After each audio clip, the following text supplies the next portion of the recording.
Educated എക്സ്പേർട്സിൻ്റെ പുതിയൊരു വീഡിയോയിലേക്ക് എല്ലാവർക്കും സ്വാഗതം. ഇന്ന് ഞാൻ പറയാൻ ഉദ്ദേശിക്കുന്നത് ഡാറ്റാ സയൻസിനെ കുറിച്ചാണ്. ഡാറ്റാ സയൻസ് എന്ന് കേൾക്കുമ്പോൾ നമുക്ക് വളരെ അടുത്തായിട്ട് വാട്സപ്പ് നമ്മളോട് കുറച്ച് കാര്യങ്ങൾ ചെയ്യുന്നു, വാട്സപ്പ് നമ്മുടെ ഡാറ്റ ചോർത്തുന്നു, എന്തൊക്കെയോ സംഭവിക്കുന്നു, നമ്മുടെ രഹസ്യങ്ങൾ ചോർത്തിക്കൊണ്ടുപോകുന്നു എന്നൊക്കെ ഒരു വർത്തമാനവും ചർച്ചയും വളരെ അടുത്തായി നടക്കുകയുണ്ടായി. എന്താണ് വാട്സപ്പ് ഇതുകൊണ്ട് ചെയ്യുന്നത്? നിങ്ങൾ ശ്രദ്ധിച്ചിട്ടുണ്ടാവും, ഈ അടുത്ത കാലത്ത് നമ്മൾ വാട്സപ്പിലൂടെ ഒരു വീഡിയോ കാണുകയോ വാട്സപ്പിലൂടെ ഒരു ഓഡിയോ മെസ്സേജ് അയക്കുകയോ വാട്സപ്പിലൂടെ ടെക്സ്റ്റ് മെസ്സേജ് അയക്കുകയോ ചെയ്തു കഴിഞ്ഞാൽ, ഉദാഹരണത്തിന് നമ്മളൊരു പുതിയ വണ്ടി വാങ്ങുന്നതുമായി ബന്ധപ്പെട്ട് കുറച്ച് ടെക്സ്റ്റ് മെസ്സേജോ വീഡിയോ മെസ്സേജോ അല്ലെങ്കിൽ ഓഡിയോ മെസ്സേജോ ആർക്കെങ്കിലും അയക്കുകയാണെന്നിരിക്കട്ടെ, നമ്മളറിയാതെ വാട്സപ്പ് ഈ മെസ്സേജുകളെ ട്രാൻസ്ലേറ്റ് ചെയ്ത് ഏത് ബിസിനസ്സിലേക്കാണോ കണക്ട് ചെയ്യാൻ പറ്റുന്നത് അവിടേക്ക് കണക്ട് ചെയ്യുകയും അതിൻ്റെ ഫലമായിട്ട് നമ്മൾ തുറക്കുന്ന ഗൂഗിൾ അക്കൗണ്ടുകൾ അല്ലെങ്കിൽ ഫേസ്ബുക്ക്, യൂട്യൂബ് പോലെയുള്ള സോഷ്യൽ മീഡിയ പ്ലാറ്റ്ഫോമുകളിൽ നമ്മളെ ഹുക്ക് ചെയ്യാൻ പാകത്തിൽ അല്ലെങ്കിൽ നമ്മളെ ആകർഷിക്കുന്ന രീതിയിൽ നമ്മൾ സംസാരിച്ചു കൊണ്ടിരിക്കുന്ന സബ്ജക്റ്റിൻ്റെ അഡ്വർടൈസ്മെൻറ്റുകൾ കാണാം. ഇതാണ് വാട്സപ്പ് അതുകൊണ്ടുണ്ടാക്കുന്ന ബിസിനസ്. അത് നമ്മളിൽ നിന്ന് എടുക്കുന്ന ഡാറ്റ കൊണ്ടുണ്ടാക്കുന്ന ബിസിനസ്. ഈ ഡാറ്റ സയൻസ് എന്ന് പറഞ്ഞാൽ എന്താണ്? ഡാറ്റ, അതായത് ആളുകളെ കുറിച്ചുള്ള അല്ലെങ്കിൽ കാര്യങ്ങളെ കുറിച്ചുള്ള ഇൻഫോർമേഷൻ, ആ ഇൻഫോർമേഷൻ വെച്ച് സയന്റിഫിക്കലി ചില സർവേകളോ ചില നിഗമനങ്ങളിലോ എത്തിച്ചേരുന്നതിനെയാണ് ഡാറ്റ സയൻസ് എന്ന് പറയുന്നത്. ഈ ഡാറ്റ സയൻസ് എങ്ങനെയാണ് ഉപയോഗിക്കുന്നത്? നമ്മുടെ യഥാർത്ഥത്തിൽ നമ്മുടെ ഡേ ടു ഡേ ലൈഫിൽ നമ്മൾ ഡാറ്റ സയൻസ് ഉപയോഗിക്കുന്നുണ്ട്. എങ്ങനെയാണെന്ന് വെച്ചാൽ, ഉദാഹരണം പറയുകയാണെങ്കിൽ നമ്മളൊരു കല്യാണം നടക്കണമെന്നായിരിക്കും, വിവാഹത്തിന് പ്രിപ്പയർ ചെയ്യുന്ന ഒരു ഫാമിലി,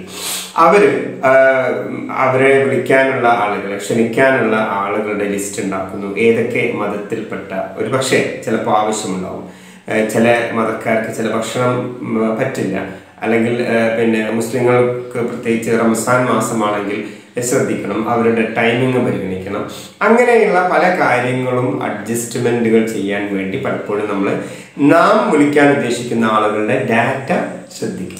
അതേപോലെ തന്നെ നമ്മൾ വിളിക്കാൻ ഉദ്ദേശിക്കുന്ന ചിലപ്പോൾ VVIPകളോ അല്ലെങ്കിൽ വലിയ സിനിമാ നടന്മാരോ സെലിബ്രിറ്റികളോ നമ്മൾ വിളിക്കുന്നുണ്ടെങ്കിൽ, അവർ വിളിക്കുന്നുണ്ടെങ്കിൽ അവർക്ക് അനുയോജ്യമായ രീതിയിൽ കാര്യങ്ങൾ ഒരുക്കാൻ, അവർക്ക് വേണ്ട ഭക്ഷണമോ സൗകര്യങ്ങളോ ഒരുക്കാൻ നമ്മൾ പ്രിപ്പയർ ചെയ്യും.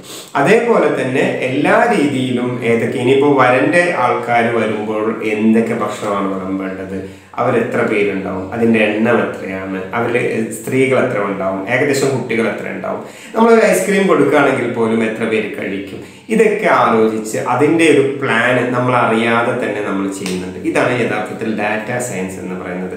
ഇത് ഡേ ടു ഡേ ലൈഫിൽ, നമ്മുടെ പേഴ്സണൽ ലൈഫിൽ മാത്രമല്ല, എല്ലാതരം ബിസിനസ്സിലും ഈവൻ പൊളിറ്റിക്സിലും ഇക്കാലത്ത് ഉപയോഗിക്കുന്നുണ്ട് എന്നതാണ് സത്യം. അപ്പോൾ നമുക്കൊരു സൂപ്പർ മാർക്കറ്റ് ഉണ്ടെന്ന് വിചാരിക്കുക. ആ സൂപ്പർ മാർക്കറ്റിൽ വരുന്ന നമ്മുടെ കസ്റ്റമേഴ്സിനെ നമ്മളൊന്ന് ഐഡൻറ്റിഫൈ ചെയ്താൽ, അവരുടെ ഇഷ്ടാനിഷ്ടങ്ങളെയും അവരുടെ ചോയ്സുകളെയും നമ്മൾ ഐഡൻറ്റിഫൈ ചെയ്ത് കഴിഞ്ഞാൽ, അവരെ നേരിട്ട് ട്രീറ്റ് ചെയ്ത് കഴിഞ്ഞാൽ നമ്മുടെ ബിസിനസ്സിലുണ്ടാകുന്ന വളർച്ച വളരെ വലുതാണ്. ഇതേ സംഗതി നിങ്ങളൊന്ന് വൈഡായിട്ട് എടുത്താൽ, ഒരു വണ്ടി, ഒരു കാറ് പുതിയൊരു ബ്രാൻഡ് ലോഞ്ച് ചെയ്യാൻ ഉദ്ദേശിക്കുന്നതെന്ന് വിചാരിക്കുക. ആ സമയത്ത് ഈ കാർ കമ്പനി എന്തൊക്കെയായിരിക്കും ആലോചിക്കുന്നത്? ഒരു ലോക്ക്ഡൗൺ കാലത്ത് കാർ ഇൻട്രൊഡ്യൂസ് ചെയ്യാൻ ശ്രമിക്കും? ഇല്ല. അതേപോലെ തന്നെ ഏത് ശമ്പളം കിട്ടുന്ന സമയം, ഗവൺമെൻറ് സർവീസിലുള്ളവർക്ക് അല്ലെങ്കിൽ കമ്പനികളിൽ വർക്ക് ചെയ്യുന്നവർക്ക് ശമ്പളം കിട്ടുന്ന സമയം ചിലപ്പോൾ പരിഗണിച്ചേക്കാം. അതേപോലെ തന്നെ ഏത് പ്ലാറ്റ്ഫോമിലാണ്, സോഷ്യൽ മീഡിയ പ്ലാറ്റ്ഫോമിലാണ് അത് ഇൻട്രൊഡ്യൂസ് ചെയ്യുക, അല്ലെങ്കിൽ ടി വിയിൽ തന്നെ ഏത് ചാനലിലാണ് കൊടുക്കുന്നത് എന്നൊക്കെ പരിഗണിക്കുന്നത് അവരുടെ പൊട്ടൻഷ്യൽ കസ്റ്റമർ ഏത് പ്ലാറ്റ്ഫോമിലാണ് ഉള്ളത് എന്ന് അറിയുകയും അതിനുശേഷം അവിടെയാണ് ഈ ഒരു അഡ്വർടൈസ്മെന്റ് ഇവർ കൊടുക്കുക. അപ്പോൾ ഈ പൊട്ടൻഷ്യൽ കസ്റ്റമേഴ്സ് എവിടെയാണ് എന്ന് അറിയണമെങ്കിൽ ഇവരുടെ ഡാറ്റ നമുക്ക് കിട്ടണം.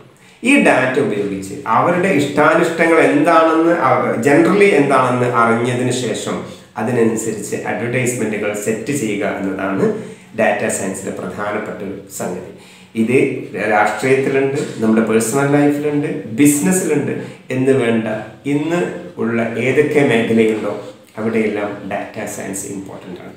റിസർച്ച് നടത്തുമ്പോഴാണെങ്കിലും അതിൽ സർവേ നടത്തേണ്ടി വരും. പലപ്പോഴും റിസർച്ച് നടത്തുമ്പോഴെല്ലാം അനലൈസ് ചെയ്തിട്ട് ആ ഡാറ്റയ്ക്കനുസരിച്ചാണ് പലപ്പോഴും നമ്മൾ കാര്യങ്ങൾ സെറ്റ് ചെയ്യുന്നത്. ഇതാണ് ഡാറ്റ സയൻസ്. ഡാറ്റ സയൻസുമായി ബന്ധപ്പെട്ട കോളേജുകളെ, ഇന്ത്യയിൽ അറിയപ്പെട്ട കോളേജുകൾ, കോഴ്സുകൾ ഇത് താഴെ ഡിസ്ക്രിപ്ഷൻ ലിങ്കിലുണ്ട്, കാണുക. Thank you.